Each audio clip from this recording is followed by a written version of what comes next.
Some of the warning signs for if your tree is infested would be blonding on the log. He told me that when a pipe freezes, it can burst, as you see right here. We're taking a look to see what streets may be dangerous, what might not. Here, let me show you right now. We're out in one of the neighborhoods. This is Northampton.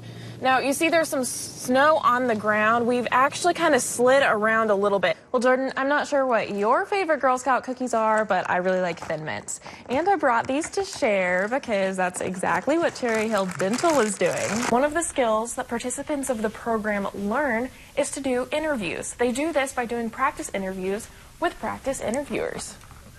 Tigers fans are preparing to pack the seats to cheer on the black and gold.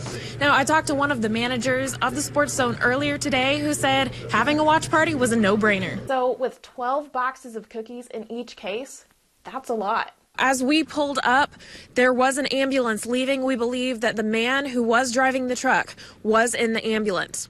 He was always a little different. He marched to his own drum. A soldier. He was always a defender of those that were downtrodden, people that were being picked on. A mother's hero who might now be shared with the community. Representative Vicky Hartzler introduced a bill that would rename the Columbia Post Office on Walnut Street in Sterling Wyatt's honor. Tim Rich, a family friend who also works with veterans, wrote a letter in support of this idea, not just for Sterling Wyatt, but for all soldiers, because they're willing to make the ultimate sacrifice for all of us. And that's a huge commitment. And remembered one of their Eagle Scouts that made the ultimate sacrifice. Recently, Sherry Wyatt gave a speech about patriotism inspired by her son at a Veterans Day celebration at Boone Hospital. You see your child's coffin come in on those big transport airplane, and his body's in this silver metal box covered with a flag. Then you realize patriotism takes on a whole new meaning. She says she doesn't just want recognition for her son, but for the other local soldiers who gave their lives. I hope when people see, a soldier's name above that post office, they may not remember that it's Sterling Wyatt, but they'll remember that it was a soldier. I ran the soles off our feet.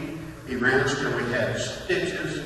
A legacy living on, even after the passing of a great. Coach, he was a trier, he was a doer. The Centralia High School gym welcomed home former basketball players who had played for Coach Jim Enlow to speak at his memorial. Players like Cheryl Burnett, a former basketball coach at Missouri State. Well, guess what? You all showed up today just like we went ahead and went out and ran on that track. We almost didn't like him. He was very demanding. He would, sometimes we'd go to basketball practice and a track meet would break out. Enlow had over 700 combined wins between boys and girls basketball when he retired in 1996. And that winning tradition lives on today. We didn't always have the best athletes, in basketball, football. But the sense that I had for all the years that I was in Centralia was a kid's sense of the tradition. He was big about the team, about working together, about supporting one another. Enlow was named to the Missouri Basketball Hall of Fame in 2006.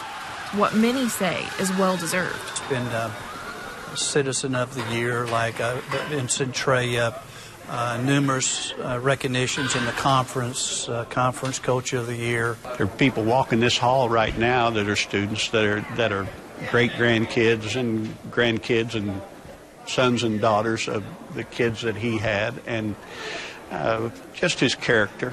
His character and his spirit will be with this school and this community for a long time. People who knew him say he coached the game of life. Olivia Gerling, KOMU 8 Sports, Centralia.